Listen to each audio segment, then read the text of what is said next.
Martin Rees is here. He is the professor of astronomy and cosmology, also the master of Trinity College at the University of Cambridge.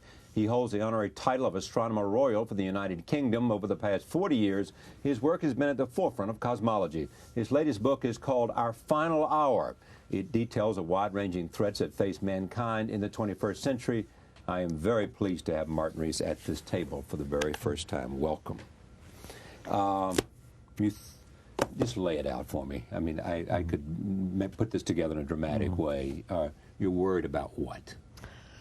My worry is that in this coming century, science is going to advance faster than ever before and on a broader front. And this will lead to the problems that individuals will have greater power for good or for ill.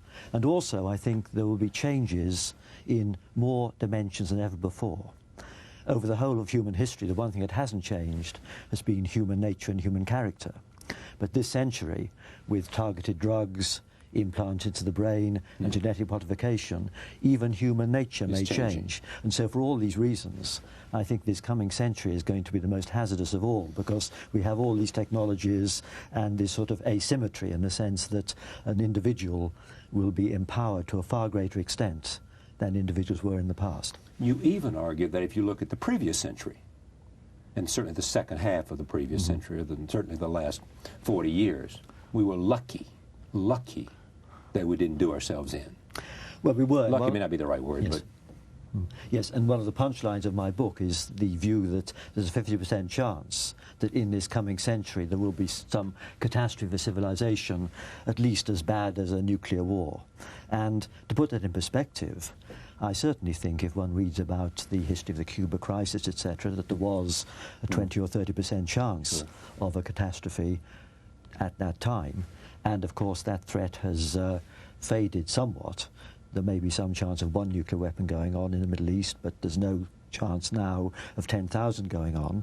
But those weapons still lie around. And if you look 100 years ahead, then of course there can be some political realignment which could lead to a new standoff as dangerous as a Cold War. And so even if we just consider nuclear weapons, which will spread and can't be disadvantaged, I think they're going to be a threat hanging over the world for the next century and give a substantial risk of a catastrophe. But added to those will be the risks stemming from new kinds of technology, which are hard to predict, of course. We can't predict even 10 years ahead, but they may be even more threatening and even harder to control. So terror or error and the misuse of new technology makes the world more dangerous in future. And in fact, you seem to suggest that bioterrorism is in your eyes, the biggest threat.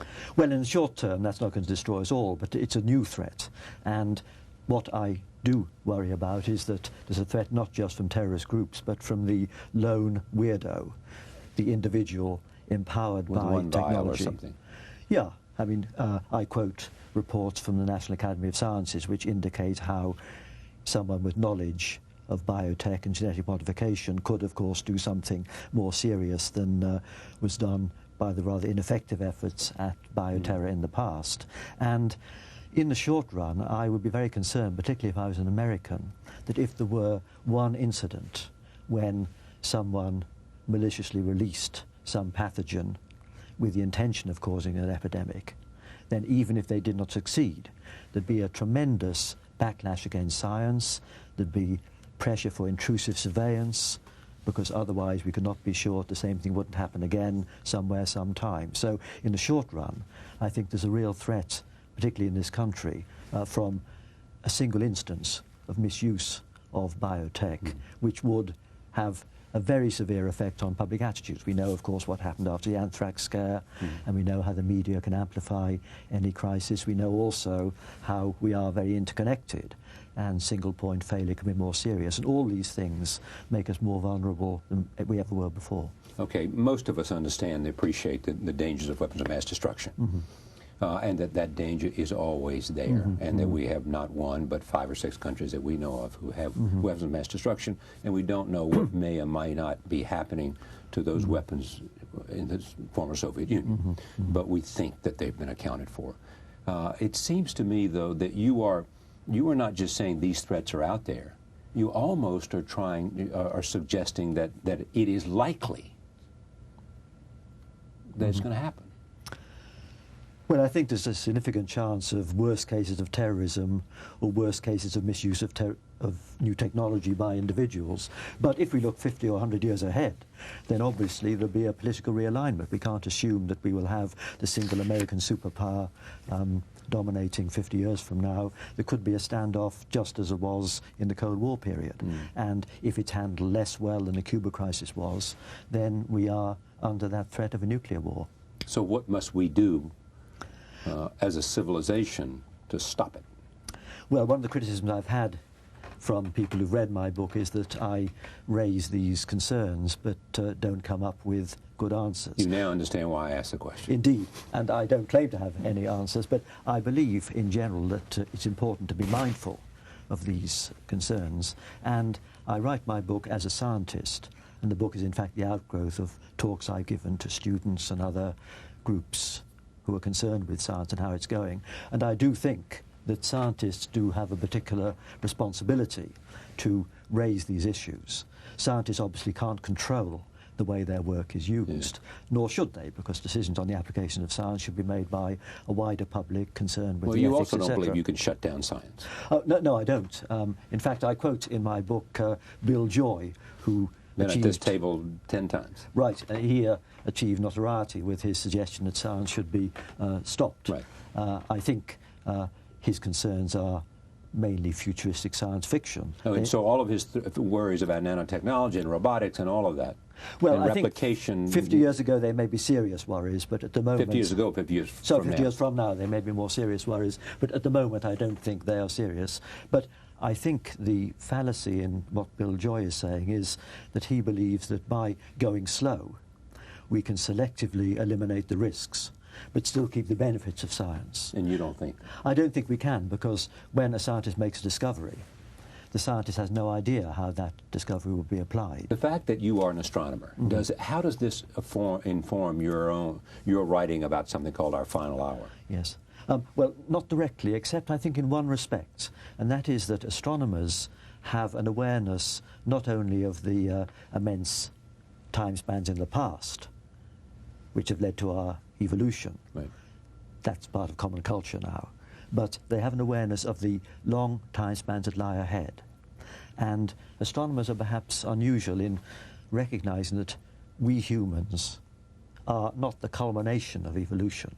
The time lying ahead is at least as long as the time that has elapsed from the beginning of the evolution of life to the present. And so this makes one have an extra concern about what we do on this planet this century, because it will, if we handle it badly, not only be bad news for us and our immediate descendants, but it could foreclose future developments that could extend for millennia, even millions of years in the future. So I think the fact that I'm an astronomer does perhaps give me a sort of global perspective, but also gives me this perspective that we are custodians and stewards for a very long-term future. When was the beginning of life? Well, about 3.5 billion years ago, the very first life, we believe, and so we are the outcome of that kind of evolution, and there's no reason to think we're the culmination. Indeed, the evolution in the future is likely to be far faster than it has in the past, because the human species will evolve not through natural selection, but through genetic engineering, all the other things we talked about, right? All kinds of modification. Within a few centuries, if it was allowed, there could be a divergence of species. Lee Silver and other people have written about this, that there could be a divergence among humanity between the privileged and the underprivileged in a few centuries or less. And also, if we imagine that 100 years from now there are small communities living away from Earth out in space, then of course they may start to diverge. So the evolution in the future but the first divergence will be between those privileged and those not privileged. Well, that's what Lee Silver and others have argued, and this is another reason in which the capacity for change is far greater this century than before, because human capacities are themselves going to be subject to control in a way they weren't in the past. The inevitable question to ask you in this context also is what is your own ideas about, sort of the common phrase being intelligent life in other places? I think it's a fascinating question. I'm in favour of efforts to search for signals. To listen and listen and listen. But I Or won't to hold send my signals. breath. Yeah. But I think it is... Somebody told me that we're not sending signals out as much as we're listening. Is that true? Well, not directed signals, but Because, of course... because we might be scared what they might do if they misread it, was what I was... Well, they know we're here misheard because it. all the radio and TV signals, even this program, but more importantly, all the radar signals have been going out for 100 years. So any aliens watching the Earth will have noticed for the last 100 years that it's become an intense source of radio emission of an unnatural kind. So they would know we're here. We can't hide. But I think, as regards whether there is life out there, it's a fascinating question, and there are two parts to it. First, is simple life widespread in the universe? We don't know the answer to that. What do you think? I would guess that it probably is, but even that we don't know. And it would need what to be simple life? What would it need? Need water?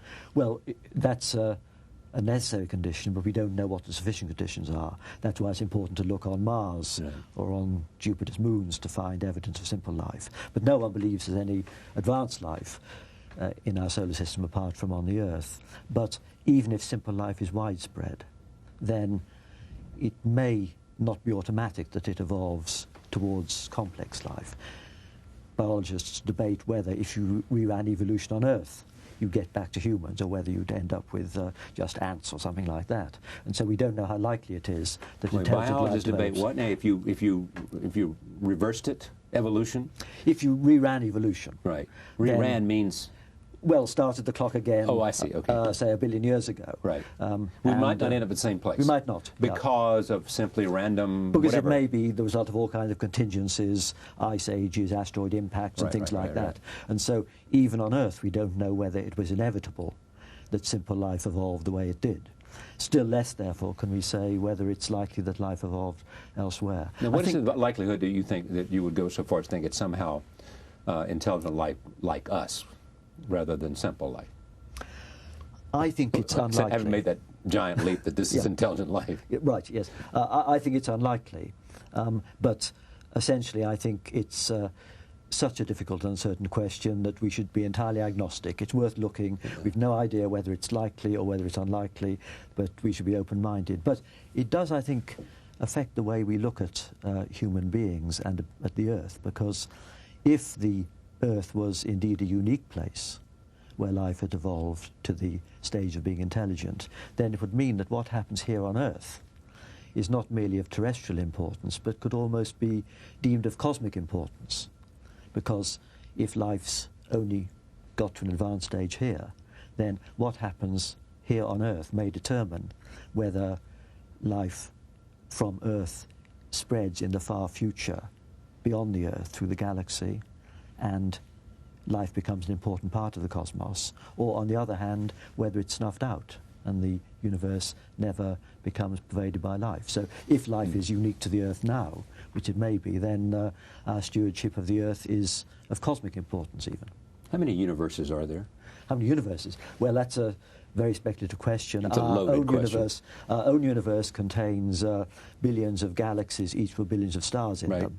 And they're, of course, all possible abodes for life. Every star. But some people sometimes speculate that there's another universe. Oh, indeed. There could be other universes beyond what our telescope can see. There could be other universes separated from us in some fourth spatial dimension. There could be a universe a millimetre away from us, which we can't see because that millimetre is measured in some extra spatial dimension, and we're imprisoned in our 3 dimensions. So there are all kinds of ways in which our cosmos could be far more wonderful than we can envisage.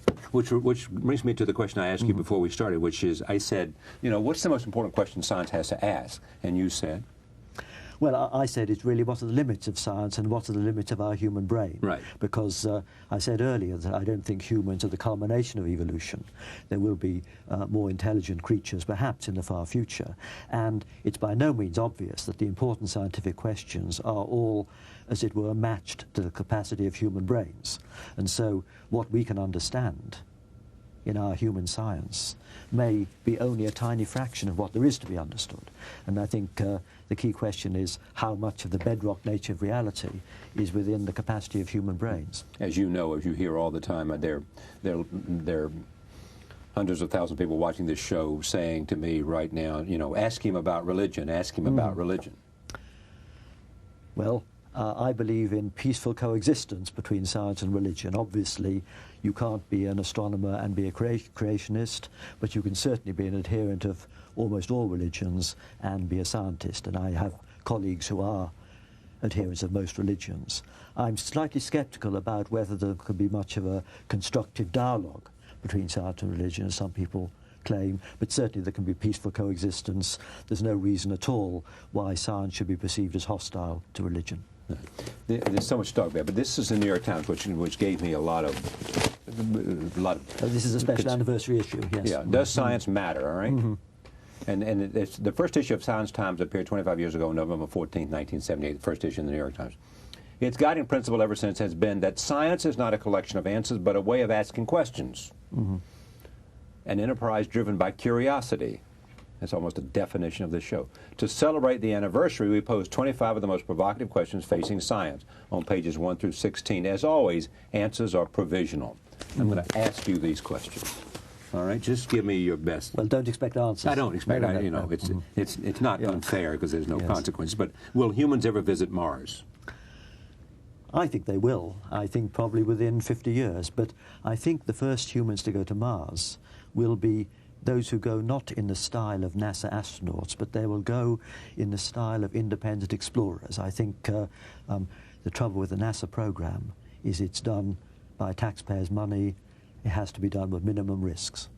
And I think we have to accept that going to Mars is going to be very risky. Many people may go with one-way tickets that may never come back. And so I think it'll only be feasible to send people to Mars when it can be done funded by private consortia, by people prepared to take high risks. In fact, to be more specific, my model for the kind of person who will be an explorer to Mars is someone like Steve Fossett, the round-the-world balloonist. Oh, exactly. That's a good idea. Interesting. He was a guy who was intrepid, took great risks, and if he came to a sad end, we'd mourn a brave and resourceful man, but it wouldn't be a national trauma like when the shuttle crashes. And I think that the only feasible way in which men and women will go to Mars will be if they can go in that spirit. And this will require, of course, costs to come down and corners to be cut, risks to be accepted. And so I think the NASA-type proposal to go to Mars is going to be very expensive, and NASA is enforced to be rather risk-averse. I think you have, to read you, mixed emotions about manned space travel. I do. I mean, to put it in one sentence, as a scientist or practical man, I'm against it, but as a human being, I'm in favour. What I mean by that is that the practical case for sending people into space is getting weaker all the time with every advance in robotics and miniaturization. On the other hand, I do believe that there is an exciting dimension to sending humans into space and exploring, and I believe in the very long run that life has a future beyond the Earth. And if we look ahead thousands or even millions of years, then one would like to feel that humans, or maybe by then post-humans, will be living far beyond the Earth. And so I hope there is a long-range future, but I think it'll start off with risk-taking pioneers going to Mars and accepting that they may never come back. I'm going to repeat some of these, and just for the benefit of you, because this is a subject not ask you to answer them. The second was, how does the brain work? We'll skip that. What is gravity really? We'll skip that. Will we ever find Atlantis? I don't think so, no. No. No. Because? Well, I think that was a myth, and we know enough about what's under the Atlantic to know there was nothing there. What are our replaceable parts? I mean, again, well, of course, almost everything, I think. Almost everything, and of course the most interesting question is whether we can have implants into our brain to enhance our capacities. Exactly. That's fascinating. Some people say within 50 years we'll have that, so that's another way in which humans can change. And then the answer to the great question is, what are the limits of man's capacity to think would be changed? Well, they would, and of course the other question people raise, people like Ray Kurzweil, is that the machines will take over. Exactly. He and Bill Joy are worried that the machines will take over, and indeed you could say that the last invention humans need ever make is a machine of our intellectual capacities, because then that machine will take over and can make its own still better machines. In the replication. That's right, so that's what Ray Kurzweil and people say, but that's still science fiction. All right. When is the next ice age? Well, of course, the immediate worry is warming rather than cooling. I know. But in a few thousand years, there will be an ice age, I suspect. But we've got to get through this century. Yeah. Here's one you can deal with. What came before the Big Bang? I can't deal with that because that's Where it one all of started. the challenges. But that is closer to my professional interest. That's exactly why I said I think that it's amazing that we can actually talk with a straight face about the universe back to the time when it was a millisecond old. We can say that because we understand the physics, we have actual fossils that date from that period. But going right back to the very beginning, we can't be confident, and the reason for that is that right back at the beginning the conditions were so extreme that we don't understand the relevant science.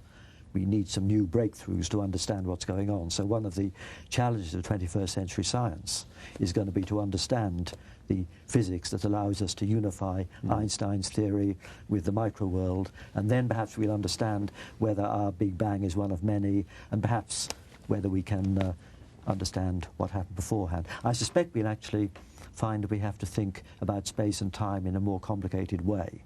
You know, we use the idea of 3 dimensions, forwards and backwards, left and right, up and down, and time just ticking away. But there may be extra dimensions to think about which are crucial in understanding the Big Bang.